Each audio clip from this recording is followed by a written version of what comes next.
পৃথিবীর সবচেয়ে বড় জুয়া হলো আন্তর্জাতিক ফুটবল, আন্তর্জাতিক খেলা। এতে মানুষ দুই ভাগে বিভক্ত। এক শ্রেণীর মানুষ বলছে আমার দল জয় হলে এমন কিছু করব, গরু জবাই করব। এক শ্রেণীর মানুষ বলছে আমার দল পরাজয় হলে আত্মহত্যা করব। সাথে সাথে এতে মানুষ হাততালি দেয়। হাততালি দেওয়া ইহুদি খ্রিস্টানদের কাজ।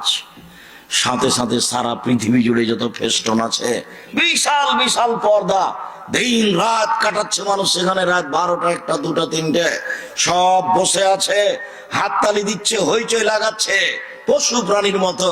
বুঝেও বোঝে না, ওরা অন্তর আছে বুঝে না, দেখেও দেখে না, ওরা চক্ষু আছে দেখে না, শোনেও শোনে না, ওরা কান আছে শোনে না।